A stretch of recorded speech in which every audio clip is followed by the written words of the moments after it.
Welcome back, everybody, to another episode of Don't Look Up, where we encourage you to look up. Yes, that's right. Empowered responsibility is the name of the game here. We're going to do deep dives into molecules, compounds, health optimization traits, and lifestyle modifications that you may want to make to become more awesome. My name is Boomer Anderson, Chief Executive Officer of SNH, as well as Chief Executive Officer of HOMeHOPe. I'm Dr. Scott Sherr. I'm the Chief Operating Officer of Troscriptions, as well as Health Optimization Medicine and Practice. I'm a board-certified internal medicine physician as well. All right, so let's dive into an OG topic here at the channel. We're going to get into methylene blue today, specifically methylene blue stacks. So a stack is when we combine one molecule with another, or compounds. In this case, we're going to talk about things that you can combine with methylene blue, how it may work, how it may not work, things not to do, etc. So I want to frame these all, and these are questions that we get quite regularly. All the time, yeah, we get them all the time. And so we're getting questions about, can I do methylene blue with X? Can I give methylene blue to my dog? All of that kind of stuff. Let's start first with a combination that is semi-featured in blue carnitine. Methylene blue in the context of using it with caffeine. Methylene blue, fantastically supportive for the mitochondria, which is the part of the cell that makes energy. It helps with energy production, even if energy production is not going so well in the mitochondria, as well as detoxification. So helping you kind of combat the stress that happens when you do make energy. Methylene blue works as an energy enhancer and an antioxidant at the same time. So combining it with something like caffeine is very interesting here, because caffeine, what it's doing, caffeine is stimulating the body to make more energy. It's making you more wakeful, increasing the energy because of neurotransmitters that are released as you're becoming more wakeful, and depressing other neurotransmitters like adenosine that would make you feel sleepier. So the combination is actually fantastic and synergistic, right? You have the caffeine that's giving you the stimulation, the wakefulness, and then you also have the methylene blue, which is giving you part of that, but it's also supporting you on the other side so you don't get a crash. Many people that know, I know that you know this, Boomer, like when you're drinking a lot of caffeine, you can get a crash, even if you're just having pure caffeine, but especially if you're having like energy drinks and sugar with it and all those other kinds of things. Methylene blue caffeine, again, very fascinating combination. One of the compounds that has come back and has been around forever, but has had a bit of its heyday this year, aside from methylene blue, is creatine monohydrate. So creatine monohydrate is something that bodybuilders used for decades, right? I remember taking this when I was probably 14, 16 years old, and still take it. And now we're kind of looking at it from both a physical performance standpoint, but also brain performance standpoint. There's also some studies now to suggest that it'll help in fatigue states and making sure that the brain in particular doesn't go into a detrimental state. So creatine, methylene blue, good combination? Yeah, it's a fantastic one, right? Because creatine it's the unsung hero of our capacity inherently to make more energy when we need to. And so that's why Boomer was just mentioning a study that was just recently done. I think the dose is around 20 grams of creatine in the morning actually could mitigate the effects of sleep deprivation. And that's because you gave your brain another energy source, a capacity that it didn't have before. And so how do you combine this with methylene blue? Well, not surprisingly, methylene blue is going to increase your energy efficiency as well. It's going to increase your detoxification. And so that's going to support mitochondrial function, while creatine is giving you another source of making that energy as well. So there's a reserve there that the creatine is giving you. And as a result of this, you get this sort of holistic way of supporting brain function. So in a lot of my patients that are fatigued in the morning, have a hard time sleeping, that are stressed, creatine in the morning is usually a must these days, along with methylene blue as well to support mitochondrial function. So they're fantastically synergistic. You can take them at the same time, you can take them at different times. It doesn't really matter.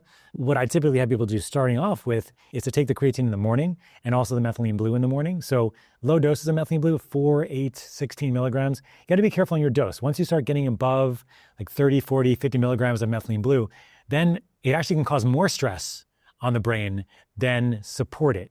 This might seem like surprising to you because most people that are talking about methylene blue are talking about these doses as being therapeutic, 40, 60, 70 milligrams. But what we found doing this, so we were the first company that came out with a commercial methylene blue product back in 2020. We have a lot of clinical experience. We have tons of practitioners that we work with, thousands that have been using this in clinical practice. Once you get to that point where you're about a milligram per kilogram, so about 50 to 70 milligrams of methylene blue, you get anti-infective capacity there, but you're also causing more stress on the system because you're making more hydrogen peroxide. There's also something that you drew attention to pretty early on those higher doses of methylene blue with biofilm. Yeah, so the biofilms are these films that are made in various areas in our body. We have biofilms in our teeth, so you wake up in the morning, get that filmy feel on your teeth. That's biofilms. You have biofilms in your gut as well, and these are normal. These are biofilms where a place where hopefully good bacteria reside, mucus resides, other cellular processes and other cellular pieces are also there as well. But if these things become pathogenic, they actually keep certain types of things outside of the purvey of your immune system, so they hide things. And so sometimes we want to break up biofilms, and these higher doses of methylene blue are biofilm busters. So they can bust biofilms in the gut, they can bust a biofilm in the bladder as well. Biofilms in the bladder can happen as well as the gut. But you have to be mindful, right? Because you don't always want to do that. Like, we get a lot of questions about, well, is methylene blue going to disrupt my gut microbiota and kill things off? And I say, look, at these low doses, 4 to like 25 milligrams or so, very safe. We haven't seen any detrimental effect. In fact, we've seen positive effects overall, probably because of mitochondrial efficiency. But these higher doses, over 30 to 40, but definitely a milligram per kilogram, so 50 to 70 milligrams of methylene blue, are going to cause biofilm disruption over time. They are going to cause a decrease in your microbiota colonies as well. So this may be a benefit depending on what's going on. But in essence, from a cognitive enhancement perspective, these lower doses, 4, 8, 16 milligrams, are truly key. Another trending topic, and this goes on to question, I guess, 3 at this point here, peptides. It's been a trending topic in the health world for the past several years. And the way I like to think of peptides is a string of amino acids that helps complete a recipe for the body to make something. This could be growth hormone as an example.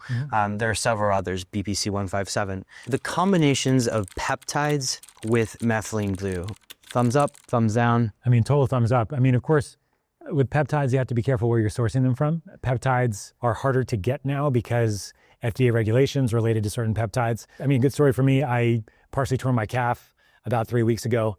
That was fun, good times, limping around in a lot of pain. But what I was doing for a long period of time, well, maybe just a couple weeks, was higher end dose of methylene blue, along with some peptides to help with healing, BPC 157, TB 500, and talking to the docs and people that I knew, they thought it'd be maybe about a month before I was walking without a limp.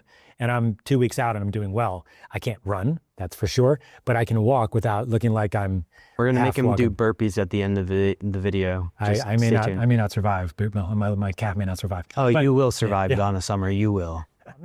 So the methylene blue story with peptides is, of course, going to be nuanced. In my experience with that particular incident, I was using higher doses of methylene blue, up to about 30 milligrams, 15 to 30 milligrams a day for about 2 weeks. And I was also using BPC 157, TB 500. And so the thing about methylene blue at the slightly higher doses that I was taking for an acute issue, the anti-inflammatory capacity is quite high. And so that's why I took it there. But in essence, if you're looking more for mitochondrial support, you can combine it with other peptides that are working on mitochondrial function and see a significant benefit. Now, the key, and this is the challenge with a lot of people in our world, is like, I have one guy I spoke to a couple of days ago, he was on 7 different mitochondrial peptides and he was taking methylene blue. I'm like, is all of this necessary? You know? So yeah, how do you know which one's working? There's a little bit of an isolation story there too. Yeah, I mean, there's so many different things that can affect the mitochondria. There's different peptides that can help with inflammation. There's other peptides that can help with specifically mitochondrial function. There's others that can help with the stress response. And so a lot of this is nuanced, but in essence, the cool thing about methylene blue, I think, is that it can be added to almost any regimen that you're on to support mitochondrial function, which means that low doses support your ability to energy produce and detox. So I tell my patients, energy detox, energy resilience, and methylene blue. So you can add it to your protocols very early on and start slowly titrating that. And the other key is titration. So starting off at low doses like 4 milligrams, increasing it every 3 to 5 days until you find the right dose for you. And the other piece of this that's important is that many things out there need to be titrated, and you might need to stay on it for like a month or something like that to know whether it's working. When you find the right dose of methylene blue, you should know it. It shouldn't be one of the things where, like, I don't know, maybe I feel a little bit better. Like, no, especially for like a chronic kind of thing where you have mitochondrial dysfunction, when you find the right dose, it's pretty obvious. And that's the dose that you need. And some people need that dose daily for a period of time until they can actually optimize themselves in other ways. And other people that are more optimized can just take it when they have more stress, like travel or jet lag or coming to altitude or other areas of stress or poor sleep and things like that. One that probably doesn't immediately come to everybody's mind is the idea of using methylene blue with a GABA agonist, if you will, something to relax you. Is there anything there? Yeah, I think the idea really is that we need to optimize mitochondrial function, but we can't do it well. We don't do it well if we don't optimize the capacity for you to get into what's called parasympathetic mode, to rest, digest, detox. That's our nervous system that allows us to do that. Most of us are in sympathetic overload at all times, which means that we're in fight or flight. We deplete neurotransmitters, we deplete hormones, and we screw up the mitochondria even more. And so if you don't address that sympathetic overdrive, you're not going to see the benefits, even from methylene blue over long periods of time. You'll see a benefit, but you won't see the benefit you anticipate. And this has been my clinical experience. So the GABA system downregulates that stress response. It downregulates your ability to, or improves your ability really to balance that nervous system so that you have more sympathetic downregulation, you have more parasympathetic upregulation. And as a result of that, you have more capacity to feel relaxed and also downregulate that nervous system so you can detox, you can digest, and you can recover. So thus far, we've talked about methylene blue and peptides. We've talked about methylene blue and GABA. We've talked about methylene blue with creatine as well as methylene blue and caffeine. I want to just get a little bit into our Department of Defense, right? And so the Department of Defense has the largest budget in most countries, unless you're in Bhutan. But if you're talking about the body's Department of Defense, we're talking about immune system and immune system function. What about using methylene blue in combination with something like a cordyceps? This is a big one that I use in clinical practice. The thing about our immune system, as you said, it takes up a huge amount of energy. If you don't have the support that you need, those immune cells aren't going to work very well. And so methylene blue is something I'll give during the day, typically in the morning. Sometimes I'll dose it twice a day, so I'll take it in the morning and then maybe at 12 o'clock, 1 o'clock in the afternoon, as a way to give energy support and anti-inflammatory support throughout the day and give people more energy. Cordyceps, which is the active ingredient, the most potent ingredient in the cordyceps mushroom. Cordyceps as a mushroom has been used in Chinese medicine for thousands of years, actually, as an anti-inflammatory, as an immune system enhancer, as an energy enhancer as well. But cordyceps in itself is much more powerful than the mushroom as an anti-inflammatory, as an immune system modulator, as an anti-infective, and it works directly in the mitochondria as an antioxidant as well, kind of like an adaptogen in various ways. So what I'll typically do is I'll give the methylene blue during the day and then the cordyceps at night, because not only does it do all the things I just mentioned, it also increases deep sleep because it works just like adenosine in the body. Adenosine has a number of different functions, but as a neurotransmitter, adenosine helps you feel tired. It gives you sleep pressure, makes you want to fall asleep. And so taking the cordyceps at night increases your deep sleep. And of course, sleep itself is anti-inflammatory and detoxifying. But you also have the immune system modulating aspects of the cordyceps. And so you're decreasing inflammation, you're downregulating pathways like TNF alpha and IL-1 and IL-6 that are coming from the NF-kappa B pathway. You're downregulating things like mTOR, as well as and upregulating another one called AMPK. AMPK is another process, another pathway that increases our capacity to decrease inflammation. So it's a fantastic way to support inflammatory cascades at night. People wake up feeling so much better, using that at night along with a combination of methylene blue. Longevity circles, this 3-letter word has been tossed around for many moons now. People were doing IVs of it for a long time. That seems to have gone by the wayside somewhat. And now there's sort of different forms that are being introduced. Methylene blue and NAD. Why or why not? So the answer is yes, in the sense that what methylene blue can do is it helps recycle NAD. So the problem as we get older is that NAD pool, the amount of NAD that we have, goes down. So that means we have less capacity to take electrons from our food. That's why we eat fats and carbohydrates specifically, is to take the electrons off the food, bring them into the electron transport chain of the mitochondria. NAD is one of those carriers. So it's got two different forms. It's got an oxidized form, NAD+, and a reduced form called NADH. And so it actually picks up the electrons from your food and then brings those electrons over to your electron transport chain to help you make energy. The problem is if you have enough NAD around, you can't do that very effectively. So the idea is that if you can give more of an NAD source, you're going to give more capacity to make energy. And what methylene blue can do there is help recycle that NAD more efficiently so you can bring it back to the citric acid cycle in the mitochondria so you can help make more energy. So it has that capacity. And even still, what's actually really important here is that if you have an issue with your complex 1, which is the first complex on your mitochondria, This is the one that takes most of your electrons from your food. This is the one that NAD donates its electron to. If complex 1 isn't working very well, a good example is taking metformin, a diabetic drug, what's going to happen is that NAD is not going to be able to recycle itself because there's no place to send its electrons. And so what can happen is that it gets a lot of stress on the system and you can't make a lot of energy effectively. So what methylene blue can do in that case is actually recycle that NAD to get it back to that NAD+, even if that complex 1 isn't working very well. And actually it can donate electrons further down the chain to complex 3 and 4 to kind of bypass that. And complex 1 dysfunction, not just because of metformin, infections, toxins, stress in our environment. It's one of our most sensitive complexes to environmental stimuli. And if you have insulin resistance as well, and you're also going to cause complex 1 destruction. So taking NAD as a supplement is controversial. There's different forms of it. There's NAD+, there's NMN, there's NMR, there's IV. And there's some worries, especially now, that taking too much NAD might actually be a detrimental aspect of doing something because NAD is also not only running normal cells, but it also can actually run cancerous cells or precancerous cells as well. So there's some more interest in the nuanced discussion about this. But in essence, I think that's the way methylene blue can play. I think it's here a good point to interject that at Health Optimization Medicine and Practice, our sister nonprofit, what we do is we teach people essentially test, don't guess, right? And you can do a metabolomics test and really measure whether or not you need NAD in the body. And you can see it through a series of vitamin B metabolites. Right. That would allow you to kind of hone in on whether or not you need to invest in yet another supplement, right? Yeah, I mean, and the good thing you just mentioned, like vitamin B3, that niacin is your precursor for NAD. So ideally, you give the precursor because then it can be converted into the NAD. If you're supporting the system, that's likely the best way to do it. And we think about this as we formulate. We have something called vitamin B3 GABA, so our nicotinol GABA, which is a vitamin B3 attached to the GABA. And that gets across the blood-brain barrier as opposed to GABA supplements. And the B3 is mildly activating because of that NAD. And then you have the GABA that's relaxing. So we think about this in various contexts as a result of wanting to make sure we're supporting the whole system. There's one combination that I think is sort of a no-go, and that's methylene blue and SSRIs. Can we talk a little bit about that? So methylene blue is a monoamine oxidase inhibitor, which means that it increases serotonin, norepinephrine, and dopamine. And so SSRIs, antidepressants, SNRIs are serotonergic norepinephrine reuptake inhibitors.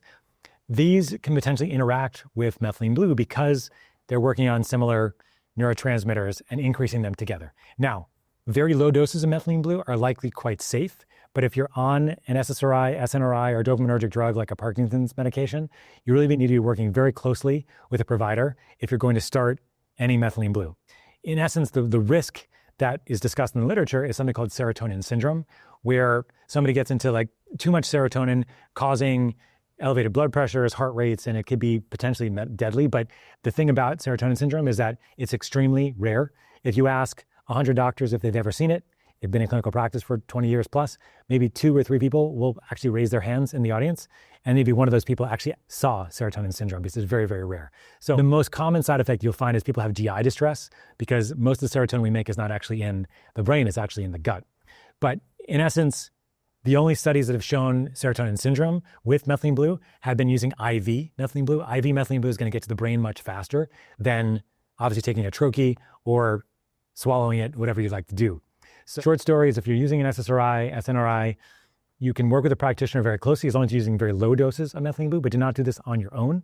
On the other side of this, I would say that we have integrative psychiatrists that we're working with that are weaning their patients off these kinds of medications with very close supervision and using methylene blue in its place because of the mood boosting capacity that methylene blue does. And there's been studies in depression and bipolar specifically showing how methylene blue can work. And the final piece there is it's not only the neurochemistry, okay, it's also the mitochondrial support that methylene blue is giving at the same time.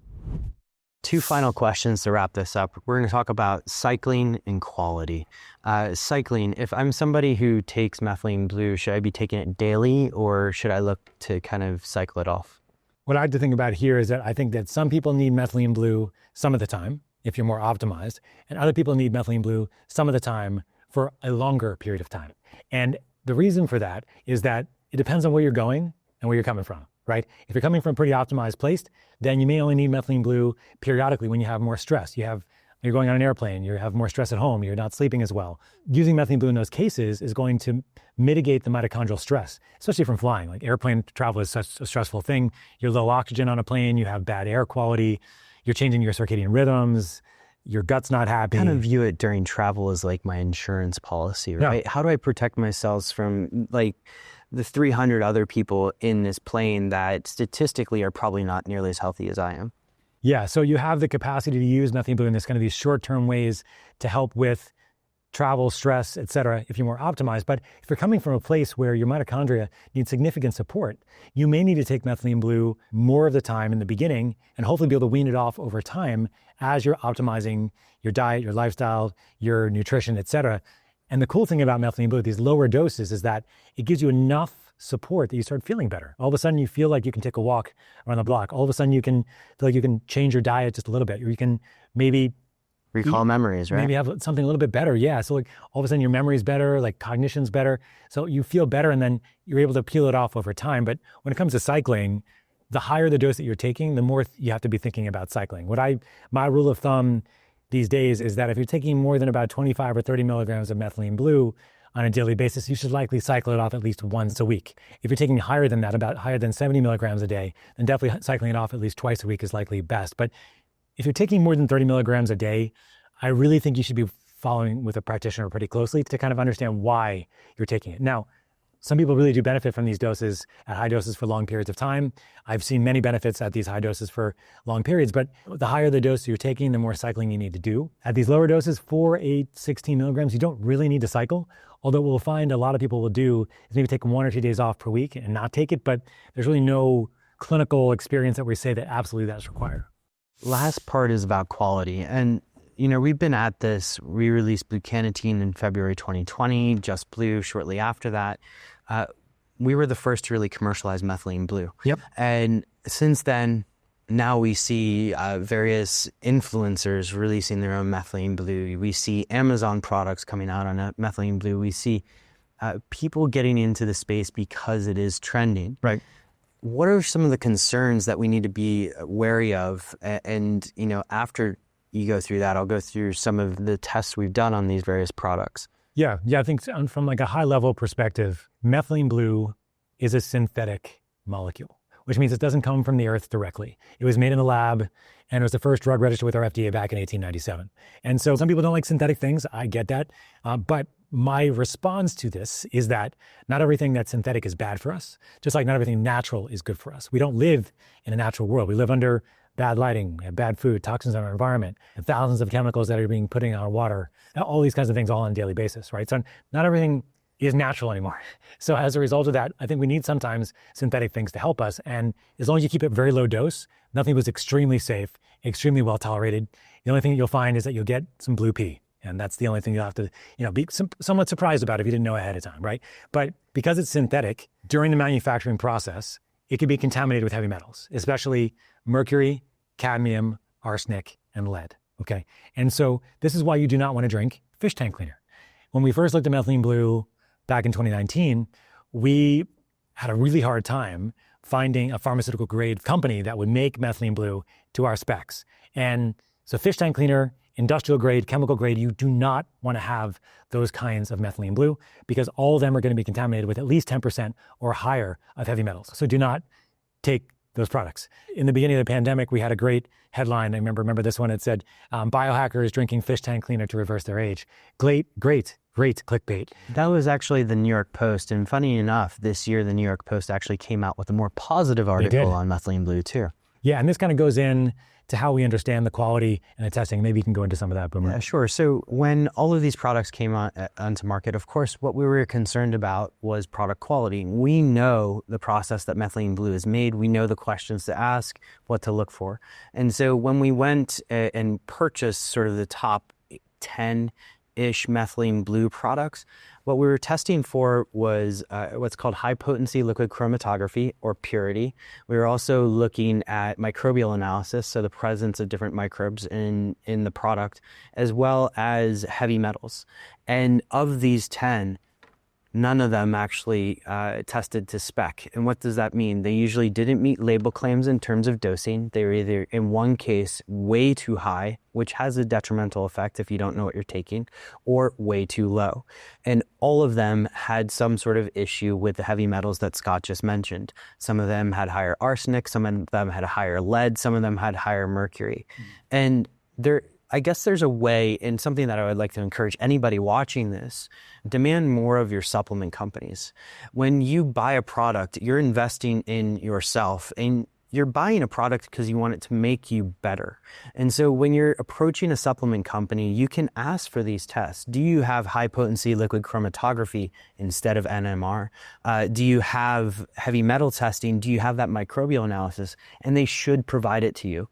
If they don't, well, go buy another supplement, because there's plenty of companies out there now doing this, and everybody should hold these companies to a higher standard. And that's regardless if it's methylene blue or vitamin D. You should go out there and ask more of your supplement companies. Yeah, I mean, what we're talking about here is called the Certificate of Analysis, or C of A. And every company, every supplement company needs to have a C of A. Actually, you don't really need to do that, actually. There's really no regulations, but they should have a C of A that says exactly what Boomer said. This is the potency, this is the purity, this is the microbial analysis, and be able to give that to you. The problem is, many of the raw ingredients coming into the United States are coming from other countries. This is not inherently a bad thing, but what it really means is that China, Japan, Korea, India, South Africa, we have all different suppliers all over the world. For our methylene blue, it mostly comes from Japan and Korea, for example. But we've had a manufacturer that we've been working with for the last 5 years that we trust inherently, but we trust and verify, which means that we don't trust the certificate analysis that comes from their lab, because we don't know the company that was in Japan or in Korea that did it. Is it real? Is it not real? And there's been tons of recent exposés, especially one I saw recently on creatine gummies, right? Where creatine gummies coming to the United States have zero amount of creatine, even though the certificate analysis from the company that was providing the ingredient said it was exactly what it said it was. So you just don't know until you know. And so what we do is we trust, because we have a trusted source, but we verify. So every single batch of methylene blue that we get, we don't trust the C of A that we get from the manufacturer. We do another independent test here in the United States to confirm purity, potency, and micro every single time with all of our ingredients, not just methylene blue, but everything that goes into our products. And we publish all this stuff on our website. It's all freely available. And it should be for every single supplement company that you're working with, because you can forge those C of A's. You cannot really know, even as a company, like you might think that a C of A is great. I mean, I remember in the beginning we tried to use a couple different methylene blues that we first got, and they were not at all what they said they were. Yeah, it's something that we're quite proud of here at Troscriptions is the quality, the precision dose, physician formulated, pharmaceutical grade. Those 3 Ps mean a lot to us. But it's, as a personal mission, rising tide lifts all boats. It's a standard that we need to hold all dietary supplement companies to, because the regulation doesn't actually provide for much of a standard. So let's wrap things up here. We've talked today a lot about methylene blue combinations. We looked at methylene blue and creatine, methylene blue and NAD, methylene blue and peptides, methylene blue and GABA, methylene blue in your immune system. Nicotine and caffeine too. Nicotine and caffeine. Yeah. And then we also looked a little bit about cycling that methylene blue, what doses might cause a little bit more harm to things like biofilm. We got into, and then finally we got into a discussion around methylene blue quality. So thank you for tuning in to another episode of Don't Look Up, where we encourage you to not only look up, but also hold your supplement companies to a higher standard. Thank you guys for tuning in today. If you're watching this on YouTube, please smash that like button, leave a comment, and let us know what you think.